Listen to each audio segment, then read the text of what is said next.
Hello student, welcome to CSC the education revolution. आज के इस वीडियो हम सब देखेंगे इकोनॉमी का लेक्चर सेकंड, जिसमें डिफ्लेशन, डिसइंफ्लेशन और रिफ्लेशन के बारे में बात करेंगे। पिछली वीडियो में हमने इन्फ्लेशन के बारे में समझा था, जिसमें causes of inflation, consequence of inflation के बारे में देखा था। यह video UPSC, state PCS, SSC और बैंकिंग सभी के लिए इक्वली इम्पॉर्टेंट है, जिसे प्रेजेंट कर रहा हूँ मैं, रोहित वर्मा। तो चलिए वीडियो को शुरू करते हैं। शुरू करने से पहले अगर आप चैनल पर नए हैं तो चैनल को भी सब्सक्राइब कर लीजिए, ताकि आने वाली सभी वीडियो आप तक आसानी से पहुंच सके। First topic, disinflation. Disinflation is a decrease in the rate of inflation, यानी कि मुद्रास्फीति की दर में जो कमी होती है उसे क्या बोलते हैं? डिसइन्फ्लेशन। समझते हैं। जैसे मान लीजिए किसी वस्तु का दाम 100 रुपया है और उसमें 10% का इन्फ्लेशन हुआ, ठीक है। फिर नेक्स्ट ईयर फिर से 10% का इन्फ्लेशन हुआ और फिर नेक्स्ट ईयर फिर से 10% का इन्फ्लेशन हुआ, ठीक है। लेकिन जब डिसइन्फ्लेशन की बात करते हैं तो इसमें क्या होता है, पहले साल मानते हैं 10% का इन्फ्लेशन हुआ, लेकिन नेक्स्ट ईयर क्या हो जाएगा, 8% का इन्फ्लेशन हो गया, ठीक है। तो ये जो दर है, हर बार 10% हो रहा था, लेकिन डिसइन्फ्लेशन की केस में क्या है, इस दर में कमी आती है। यानी कि पहले 10 था, अभी क्या हो गया, 8 हो गया। नेक्स्ट ईयर क्या होगा, उससे भी कम हो जाएगा, हो सकता है 7 हो जाए या फिर 6 हो जाए, ठीक है। फिर से नेक्स्ट ईयर क्या हो जाएगा, 5% हो जाए। यानी कि इन्फ्लेशन की जो रेट होती है, वो जो दर होती है इन्फ्लेशन की, उसमें जब कमी आती है तो इसे डिसइन्फ्लेशन बोलते हैं। क्लियर हो गया?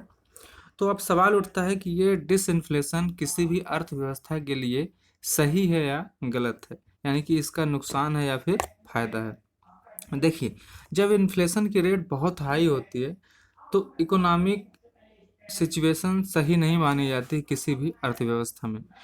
तो ऐसी स्थिति में अगर डिसइन्फ्लेशन होता है, यानी कि वस्तुओं और सेवाओं के मूल्य में कमी आती है, जो दर होता है उसमें अगर कमी आती है, तो ये किसी भी अर्थव्यवस्था के लिए अच्छा संकेत माना जाता है, ठीक है।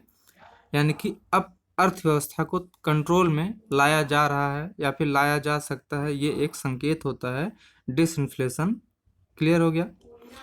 तो नेक्स्ट टॉपिक, डिफ्लेशन, जिसे अपस्फीति या फिर मुद्रा संकुचन भी बोलते हैं। अगर आपने इन्फ्लेशन अच्छे से क्लियर किया हुआ है तो आपको ये समझना बहुत ही आसान होगा। इन्फ्लेशन में क्या हो रहा था कि हर वर्ष वस्तुओं और सेवाओं के मूल्य में वृद्धि हो रही थी। जैसे अगर वस्तुओं और सेवाओं का दाम 100 रुपया है तो अगले साल हो सकता है कितना हो जाए, 110 रुपया हो जाए। हो सकता है अगले साल कितना हो जाए, 120 रुपये हो जाए। फिर से नेक्स्ट ईयर 125 रुपया हो जाए। तो ये जो वस्तुओं और सेवाओं के मूल्य में निरंतर वृद्धि हो रही है, इसे क्या बोलते हैं, इन्फ्लेशन बोलते हैं। लेकिन डिफ्लेशन के केस में बिल्कुल उल्टा है। कैसे? जैसे मान लीजिए 100 रुपया है किसी वस्तु या सेवा का मूल्य, तो नेक्स्ट ईयर हो सकता है उसमें कितना रेट हो जाए, 95 रुपया। फिर नेक्स्ट ईयर 90 रुपया, नेक्स्ट ईयर 80 रुपया। यानी कि वस्तुओं और सेवाओं के मूल्य में जब निरंतर कमी आती है, इसी को क्या बोलते हैं, डिफ्लेशन बोलते हैं। ये अगर इमेज आप याद रखेंगे कि इन्फ्लेशन का जस्ट अपोजिट क्या हो रहा है, डिफ्लेशन हो रहा है, तो आपको बहुत ही आसानी से दिमाग में सेट रहेगा, याद रहेगा, आप परीक्षा में गलत करके नहीं आएंगे। तो अपस्फीति या फिर मुद्रा संकुचन जिसे बोलते हैं, वस्तुओं और सेवाओं के लिए कीमतों में एक सामान्य गिरावट है, जो आमतौर पर अर्थव्यवस्था में धन और ऋण की आपूर्ति में एक संकुचन से जुड़ी होती है। यानी कि धन या फिर ऋण की आपूर्ति में जब कमी होगी तो उससे क्या होता है, डिमांड में कमी आती है। जैसे आपके पास अगर रुपया ही नहीं है तो आपकी मांग, अगर आपको ज़रूरत है भी तब भी आपकी डिमांड नहीं होगी। तो ऐसे में अगर डिमांड नहीं होगी तो सप्लाई डिमांड के पार हो जाती है और मूल्य में कमी आती है, ठीक है। यानी कि जो समग्र आपूर्ति है वो समग्र डिमांड से ज़्यादा होती है।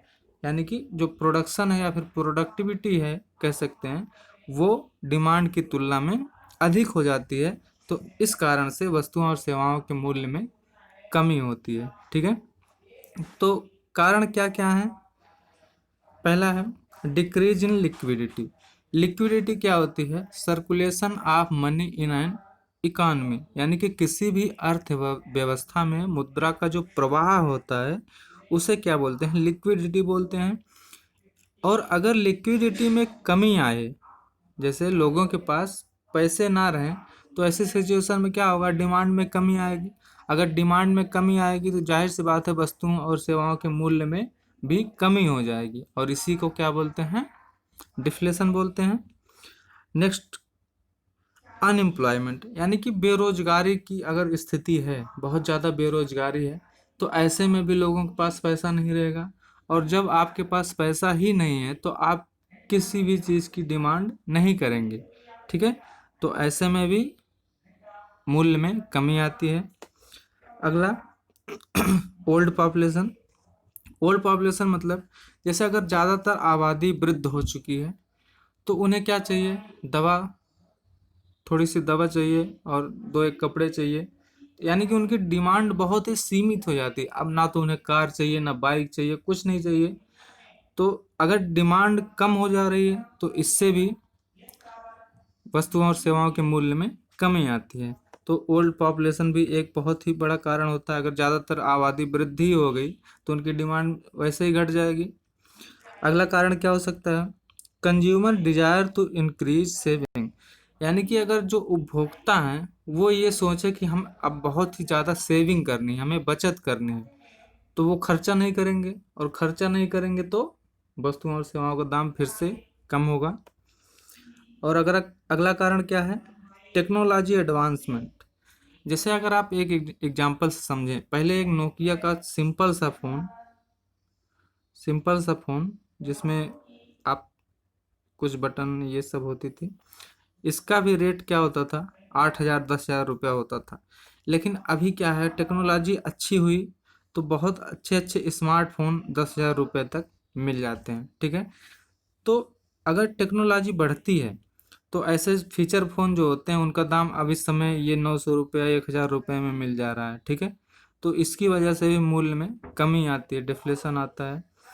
नेक्स्ट रीजन क्या है? Reach the peak of countries economy, यानी कि किसी भी अर्थव्यवस्था का एक चरम पे पहुंच जाना।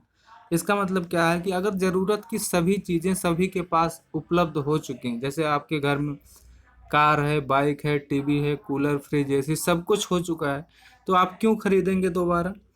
तो ये भी एक कारण होता है किसी भी अर्थव्यवस्था में फिर से मूल्य में कमी आने का। तो आई होप ये टॉपिक क्लियर हो गया होगा आपका। तो अब देखते हैं इसका प्रभाव क्या होता है बिजनेसमैन पर, प्रोड्यूसर पर, कंज्यूमर पर, बारोवर पर, लेंडर, एक्सपोर्ट इंपोर्ट, इन सब पर डिफ्लेशन का प्रभाव क्या होता है, क्योंकि यहाँ से क्वेश्चन बहुत ही बनते हैं। देखिए, बिजनेसमैन पर देखते हैं। आप इन्फ्लेशन में समझ चुके हैं कि जब बिजनेसमैन इन्फ्लेशन की स्थिति में फ़ायदे में रहता है, तो क्योंकि डिफ्लेशन इन्फ्लेशन का उल्टा है, तो ये कहाँ क्या हो जाएगा? इसे नुकसान होगा। नुकसान कैसे होगा? जब वस्तुओं और सेवाओं के मूल्य में कमी आएगी तो बिजनेसमैन कोई भी होगा वो अपना प्रोडक्शन कम कर देगा, ठीक है? और जब कम करेगा तो उसका जाहिर सी बात है फ़ायदा भी कम हो जाएगा। और प्रोड्यूसर सेम है। फिर कंज्यूमर, उपभोक्ता की दृष्टि से अगर आप देखें तो एक उपभोक्ता, अगर आप उपभोक्ता हैं तो आप क्या सोचेंगे कि वस्तुओं और सेवाओं का मूल्य हमेशा कम रहे, ठीक है? तो कम कब रहता है? डिफ्लेशन में। यानी कि डिफ्लेशन की स्थिति में एक कंज्यूमर को फ़ायदा होता है और इन्फ्लेशन की स्थिति में नुकसान होता है। क्लियर है? खुद से सोचेंगे तो बहुत अच्छे से क्लियर हो जाएगा। बारोवर यानी कि कर्ज लेने वाला, ठीक है? तो इन्फ्लेशन की स्थिति में हम सब देखे थे कि कर्ज लेने वाला फायदे में रहता है और डिफ्लेशन में क्या हो जाएगा? नुकसान में आएगा, ठीक है? फिर दूसरा है कर्ज देने वाला। तो क्योंकि इसका उल्टा है तो यहाँ पर ये नुकसान में, इन्फ्लेशन में नुकसान में रहेगा, जबकि डिफ्लेशन में क्या हो जाएगा? फायदे में रहेगा। क्लियर है? फिर एक्सपोर्ट पर क्या प्रभाव पड़ेगा? जब किसी भी देश में वस्तुओं और सेवाओं का मूल्य कम रहेगा, गुड्स एंड सर्विसेज का जो वैल्यू है वो कम रहेगा, तो दूसरे देशों से डिमांड उसकी ज़्यादा रहती है। जैसे आप इंडिया में देखें तो चाइनीज़ प्रोडक्ट की मांग इतनी ज़्यादा क्यों है? क्योंकि उनका जो वैल्यू है, उनकी प्राइस है वो बहुत ही लोअर होती है। तो अगर आप किसी भी देश में वस्तुओं और सेवाओं का मूल्य कम है तो वहाँ से एक्सपोर्ट ज़्यादा होता है। तो हम कह सकते हैं कि डिफ्लेशन की स्थिति में एक्सपोर्ट क्या हो जाता है, बढ़ जाता है। क्लियर है। और तो इम्पोर्ट पर क्या प्रभाव पड़ेगा, इम्पोर्ट कम हो जाएगा क्योंकि सभी वस्तुएं अपने ही देश में सस्ते में मिल रही हैं अगर, तो इससे क्या होता है, इम्पोर्ट में कमी आती है। आई होप क्लियर हो गया होगा। चलिए नेक्स्ट टॉपिक देखते हैं, रिफ्लेशन। रिफ्लेशन क्या होता है, जब वस्तुओं और सेवाओं के मूल्य में निरंतर कमी होती है तो ये भी किसी भी अर्थव्यवस्था के लिए सही नहीं माना जाता। ऐसे में क्या होता है कि किसी भी देश की केंद्रीय बैंक, जैसे भारत की केंद्रीय बैंक क्या है, रिजर्व बैंक ऑफ इंडिया, तो किसी भी देश की केंद्रीय बैंक मॉनेटरी पॉलिसी यानी कि मौद्रिक नीतियों के द्वारा अर्थव्यवस्था में मुद्रा के प्रवाह को यानी कि लिक्विडिटी को इम्प्रूव करती है, बढ़ाती है। तो इससे क्या होता है, अगर तरलता बढ़ती है अर्थव्यवस्था में तो लोगों के पास सस्ते में ऋण मिलता है, मार्केट में पैसा ज़्यादा जाता है, डिमांड बढ़ती है, और फिर जब डिमांड बढ़ती है तो फिर से वस्तुओं और सेवाओं के मूल्य में वृद्धि होती है।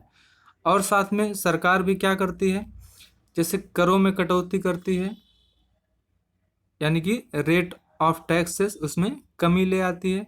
इससे क्या होता है, जब टैक्स आपका कम लगेगा आपके पास पैसा ज़्यादा बचेगा खर्चा करने के लिए, और जब खर्चा करने के लिए पैसे ज़्यादा बचेंगे तो आपकी डिमांड भी बढ़ेगी, जिससे क्या होगा, फिर से वस्तुओं और सेवाओं के मूल्य में वृद्धि होगी।